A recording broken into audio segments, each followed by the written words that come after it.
नमस्कार जी, राम राम।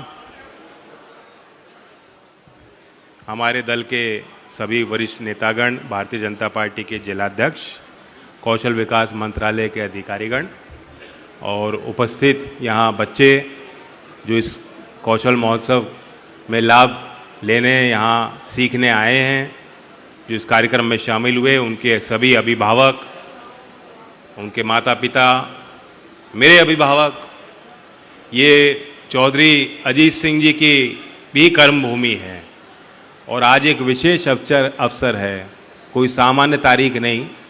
वैसे हम वहाँ आने के लिए मुझे कोई तारीख या कोई बहाना नहीं चाहिए, लेकिन आज का खास अवसर है कि चौधरी अजीत सिंह जी की जयंती। तो मैं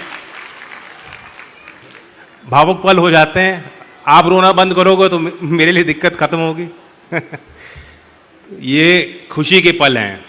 मैं जो नौजवान आए हैं उनकी जीवन यात्रा में ये कार्यक्रम एक मील का पत्थर बने, यादगार रहे, उनके लिए मददगार रहे।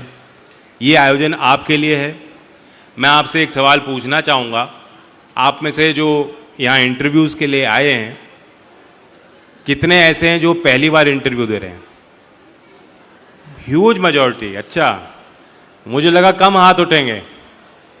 पहला ही इंटरव्यू है तो किस्मत वाले हैं जिनकी नौकरी लग जाएगी पहली बार में। जरूरी नहीं है। अभी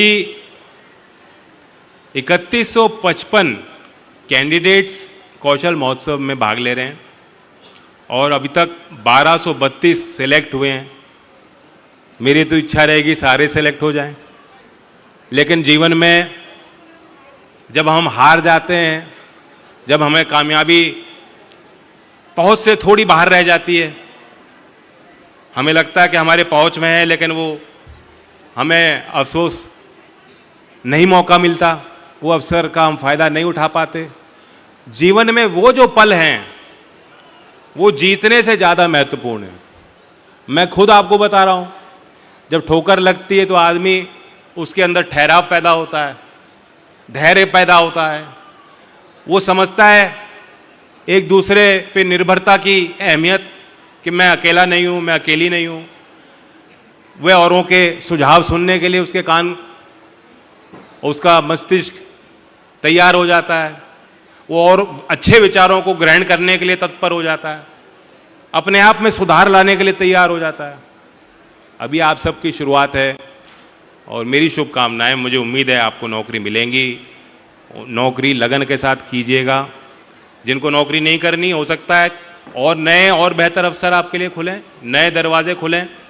आज आप घर लौटेंगे मायूस होके, कल सुबह आपको नया आइडिया आएगा। हो सकता है आप अपना काम करना चाहें, अपना व्यापार बनाना चाहें। सारी संभावनाएं आपके लिए बनी हैं। ये मंत्रालय आपके लिए है। 2014 के पहले इस देश में कौशल विकास मंत्रालय नहीं था। ये एक विजन और एक सोच प्रधानमंत्री की थी। वो चाहते थे कि देश के युवा के प्रतिभाओं को हम कैसे बढ़ाएं। देश, भारत नौजवानों का देश है। हमारी औसत आबादी की उम्र ही लगभग 28 वर्ष है। दुनिया में ऐसे कई देश हैं जो विकसित देशों में भी श्रृंखला में आते हैं, उन गिनती में आते हैं, जहां उनकी आबादी की उम्र ज़्यादा है, एजिंग पॉपुलेशन है, एजिंग वर्कफोर्स है। और वो भारत की तरफ देखते हैं कि भारत के जो स्किल्ड यंग लोग हैं उनकी तरफ उनकी निगाहें हैं और उनके दरवाजे भी आपके लिए खुले हैं। लेकिन आवश्यकता है कि आपका जो हुनर है, जो आपने लर्निंग किया है, जो आपने एजुकेशन हासिल किया है, वो उच्चतम स्तर का हो, इंटरनेशनल ग्लोबल स्टैंडर्ड का हो। आपके अंदर वो कॉन्फिडेंस होना चाहिए, आत्मविश्वास होना चाहिए। और दुनिया आज आपके पकड़ में है, आपके काबू में है, आपके बस में है। तो मैं नौजवानों को बधाई दूंगा। आज के कार्यक्रम का मुख्य बिंदु मैं नहीं हूँ, केंद्र बिंदु मैं नहीं हूँ, ये मंच भी नहीं। ये मंच तो इसलिए बनाया गया कि मैं कुछ पल आपके साथ रूबरू हो जाऊँ। मेरी इच्छा नहीं है कि मैं ज़्यादा देर यहाँ आपका वक्त लूँ, क्योंकि इंटरव्यूज़ अभी भी चल रहे हैं। आप जो बच्चे यहाँ बैठे हैं, इसके बाद आपको शायद इंटरव्यू भी देना है। ये आपके लिए खास पल है, नर्वस मत होना। गलती करोगे कोई बात नहीं, गलतियां सब करते हैं, नो वन इज़ परफेक्ट। मैं परफेक्ट नहीं हूँ, आप भी परफेक्ट नहीं हो। जिनको आप लुकअप टू करते हो, आपके आदर्श चौधरी अजीत सिंह जी भी परफेक्ट नहीं थे।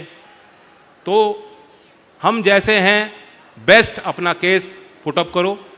मैं उद्योग जगत के जो साथीगण आए हैं, 50 से ज़्यादा कंपनीज भाग ले रही हैं, उनको धन्यवाद देना चाहता हूँ। मैं आपको अश्योर करता हूँ, अमरोहा के लोगों में वो टैलेंट है।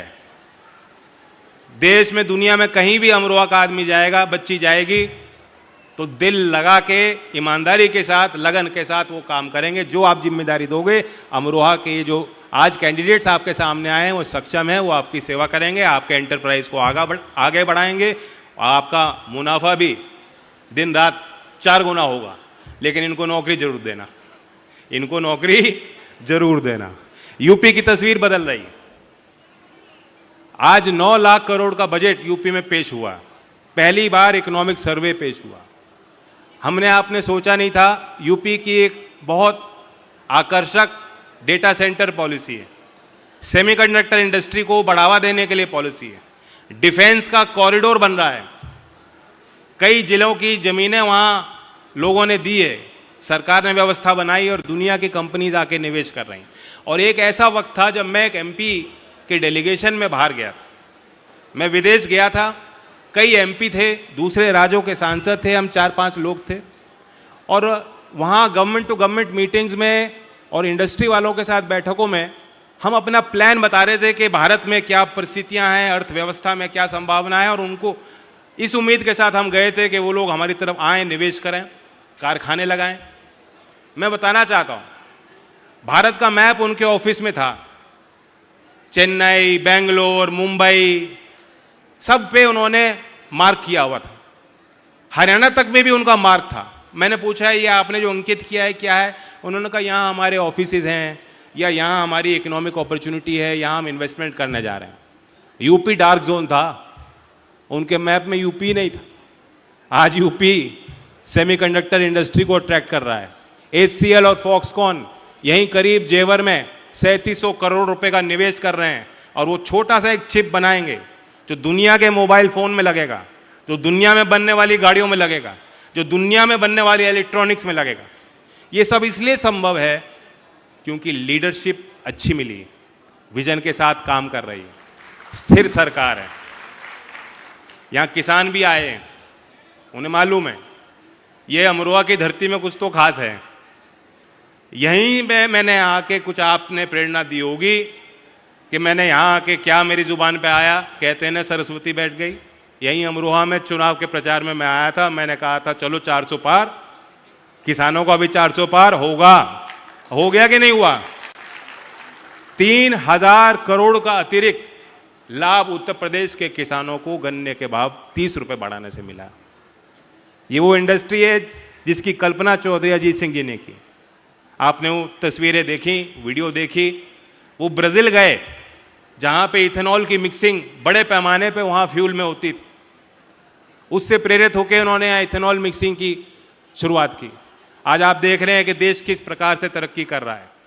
इथेनॉल के लिए, इथेनॉल को बढ़ावा देने के लिए हर सरकारी बजट में, पेशकश में एक बड़ा पहलू होता है कि किसान, और उसी का पहलू है कि इथेनॉल को बढ़ावा मिलेगा तो जो आप खेती कर रहे हो उसका बेहतर भाव भी आपको मिल सकेगा।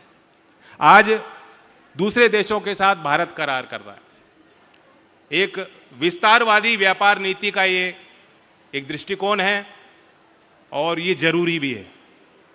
भारत के व्यापार की वो तस्वीर दुनिया में जानी चाहिए, वर्ल्ड पावर के तौर पे, एक ग्लोबल पावर के तौर पे, एक रिस्पॉन्सिबल ट्रस्टेड पावर के तौर पे भारत को देखा जाना चाहिए।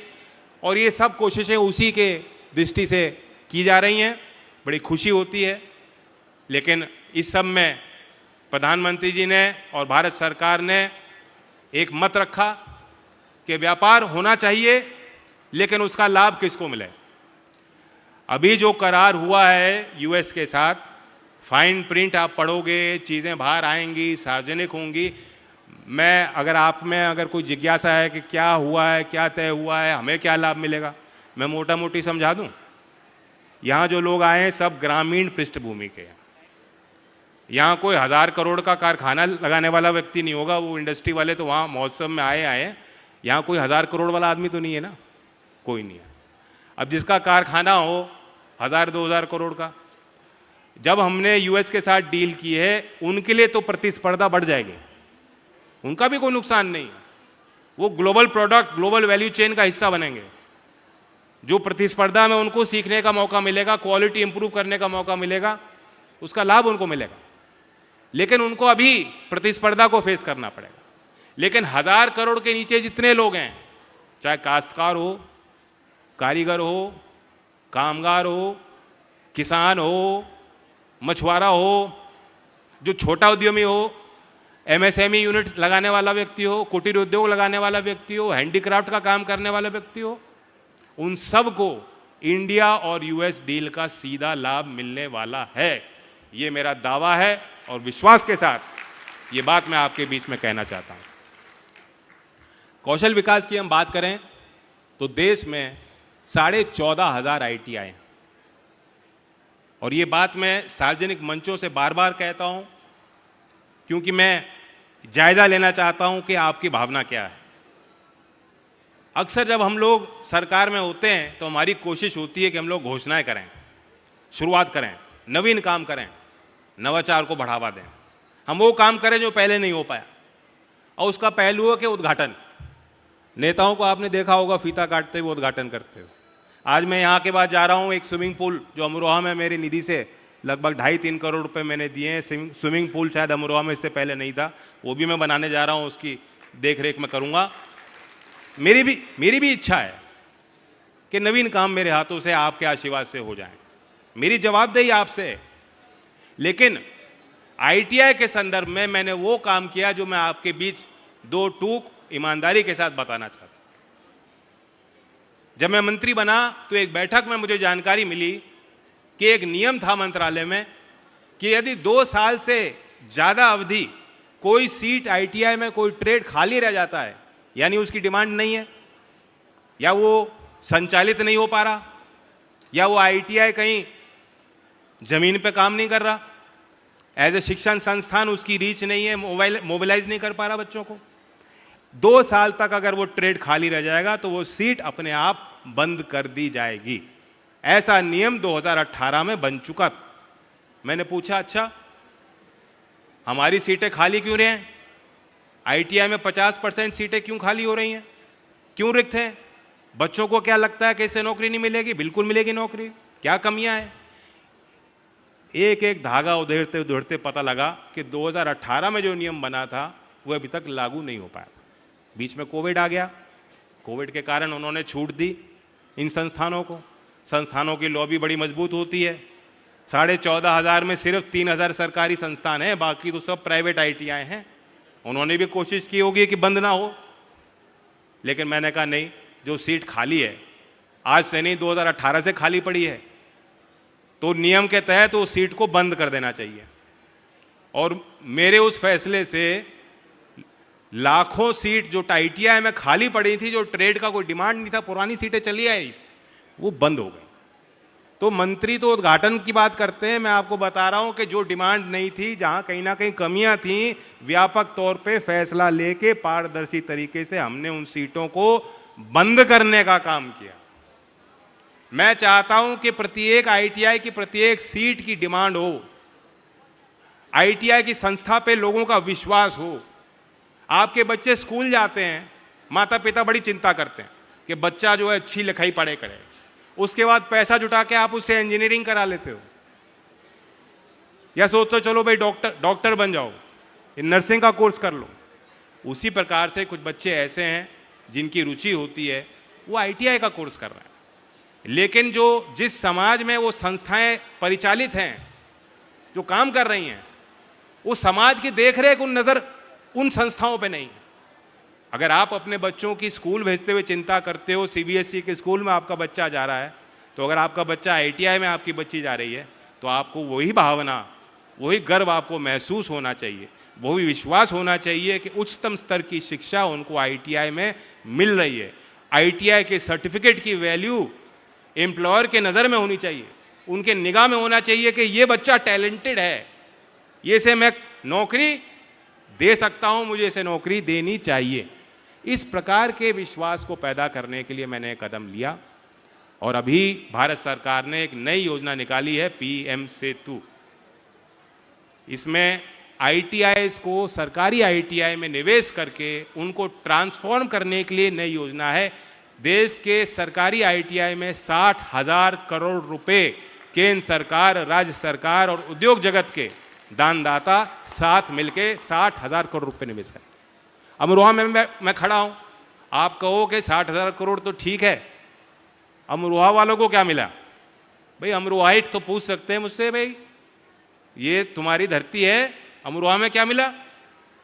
उत्तर प्रदेश में पहले चरण में 3 समूह को आइडेंटिफाई किया है, चिन्हित किया है। आने वाले दिनों में बहुत कम समय में वो एक्सप्रेशन ऑफ इंटरेस्ट आरएफपी भी उत्तर प्रदेश की सरकार की जिम्मेदारी है, वो जारी करेगी। कुछ राज्यों ने वो कर दिया है, उत्तर प्रदेश में अभी ये होने वाला है। उन 3 समूह में एक अमरोहा का आईटीआई भी उसमें रखा गया है पहले चरण में। साथ ही मैं ये भी बताना चाहता हूं कि एआई के ज़माने में 16 से 20 तारीख में दिल्ली में एक बड़ा अंतर्राष्ट्रीय स्तर का कार्यक्रम होने जा रहा है और उसकी मेज़बानी भारत कर रहा है। AI impact summit, artificial intelligence impact summit. कितने लोग यहाँ एआई को यूज़ कर रहे हैं? चैट जीपीटी तो कर रहे हो यार, कर रहे हो ना? स्किलिंग फॉर एआई रेडीनेस एक नया प्रोग्राम मैंने लॉन्च किया है।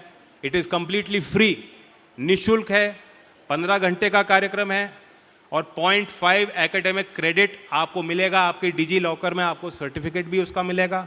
आप चाहो तो माइक्रोसॉफ्ट का कोर्स कर सकते हो, आप चाहते हो तो नैसकॉम का कोर्स कर सकते हो, आप चाहते हो तो HCL इन्फोसिस्टम का कोर्स कर सकते हो। और भी बड़ी बड़ी प्रसिद्ध कंपनियों को मैं उस कार्यक्रम में ला रहा हूँ, शामिल कर रहा हूँ। 15 घंटे का कोर्स है, मैंने भी किया है। एआई सीखने के लिए मैंने भी कोर्स किया है। मैं आप सबको निमंत्रण दे रहा हूँ, skill India digital hub website है, उस पर जाके जरूर वो कोर्स कीजिएगा। अब यहाँ किसी ने किया है कोर्स? नहीं किया। अगली बार पूछूंगा तो कर लोगे ना? कर लोगे कि नहीं करोगे? It is of great value. आने वाले 10-15 साल में एआई का बहुत बड़ा इम्पैक्ट होने जा रहा है और उसी को देखते हुए कि एजुकेशन में सबसे ज़्यादा इम्पैक्ट होगा। शिक्षा जगत में हम निवेश करते हैं अपने भविष्य में और हम लोगों की जिम्मेदारी है कि जो समाज में परिवर्तन होने जा रहा है हमें उससे आगे रहना है, हम उसके पीछे नहीं रह सकते। क्लासरूम इंडस्ट्री के आगे रहना चाहिए, क्लासरूम एंटरप्रेन्योर के आगे रहना चाहिए। हमारी क्लासरूम वर्ल्ड क्लास होनी चाहिए, हमारी क्लासरूम ग्लोबल स्केल की होनी चाहिए। तभी हमारे बच्चे, जो हमारा फ्यूचर टैलेंट है, वो देश को विकसित बनाने में अपना योगदान, अपनी आहुति, अपना कंट्रीब्यूशन दे पाएंगे। और इसलिए एनईपी ने भी हमें वो प्रावधान दिया है कि आप कौशल विकास को जोड़ें और इसलिए हमने निःशुल्क स्किलिंग फॉर एआई रेडीनेस का प्रोग्राम चलाया है। मैं एक और तीसरी अपनी घोषणा यहाँ अमरोहा से करना चाहता हूँ और वो है इंडिया स्किल कंपटीशन की। कितने बच्चे ऐसे हैं जिन्होंने इंडिया स्किल कंपटीशन का नाम सुना है? वर्ल्ड स्किल्स हुआ था लियोन फ्रांस में। इंडिया के हमारे टैलेंटेड स्किल्ड लोग कई डिसिप्लिन में गए, जिन्होंने ट्रेनिंग की। हमारे सेक्टर स्किल काउंसिल ने उनको तैयार किया।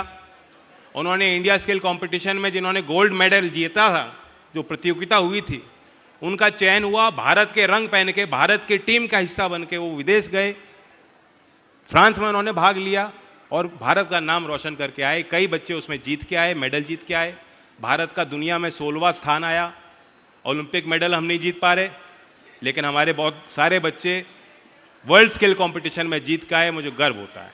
अब ये इंडिया स्किल कंपटीशन की दोबारा से ये कार्यक्रम चल रहा है। दक्षिणी भारत में अभी प्रतियोगिता चल रही है। पहली बार उत्तर प्रदेश की धरती में 8 राज्य के बच्चे हमारे इसी महीने 11 से 14 मार्च में आगरा में आयोजन होने जा रहा है। मैं आपको भी निमंत्रण देता हूं, जो बुद्धिजीवी हैं, जो हमारा मुख्य समाज है, शिक्षक समाज है, बच्चे हैं, वो आके आप देख सकते हैं। आप देखोगे, श्रोता के तौर पे भी देख सकते हो, उसमें कोई रोक नहीं है।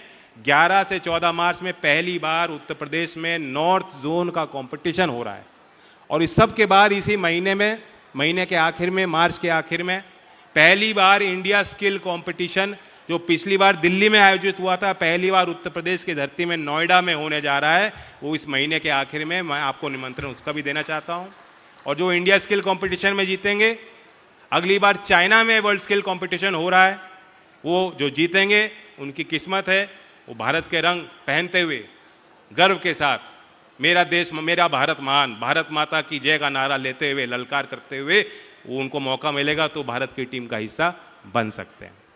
मैं आज के दोबारा इस आयोजन के लिए धन्यवाद करता हूँ। चौधरी अजीत सिंह जी को मैं याद करता हूँ, श्रद्धांजलि देता हूँ। उनकी जिंदा दिली, उनकी मुस्कुराहट, उनका प्रेम हमेशा मुझे तो ऊर्जा देगा ही, मुझे विश्वास है कि अमरोहा के इस यंग जनरेशन को भी वो प्रेरणा देगा। वे खुद IITN थे, उस ज़माने में। आपने देखा वो कंप्यूटर, मैं उनसे पूछता था कि आपके समय में कंप्यूटर कैसे होते थे, उन्होंने बताया जितना बड़ा कमरा उतना बड़ा कंप्यूटर होता था। आज यूपी इतना छोटा सा चिप बना रहा है और उस समय पूरा कमरा ही कंप्यूटर होता था। वो कहते थे मेरी जिम्मेदारी होती थी कि मैं पूरे US में वो रहे 2 दशक, उनकी कहीं भी कॉलिंग होती थी उनको भेजा जाता था, IBM भेजता था उनको कि यहाँ हमें कोडिंग में प्रॉब्लम आ गई है, तो उस मशीन में पंच कार्ड डलता था, पंच कार्ड के माध्यम से वो मशीन में कोडिंग होती थी। आज ज़माना पूरा बदल चुका है, लेकिन वो IITN थे, वो तकनीक को जानते थे, वो भारतीय समाज को आधुनिकीकरण की तरफ ले गए। जात पात, द्वेष की भावना, हीन भावना जो हमें रोकती आई, जिन जंजीरों में हम बंधे रहे, उससे छुटकारा देने की, उनकी ग्रामीण समाज को प्रेरणा देने की हमेशा उनकी कोशिश रही। वो लड़ाई हमें और आपको आगे भी मिलकर लड़नी है। इन्हीं शब्दों के साथ धन्यवाद। जय हिंद, जय भारत।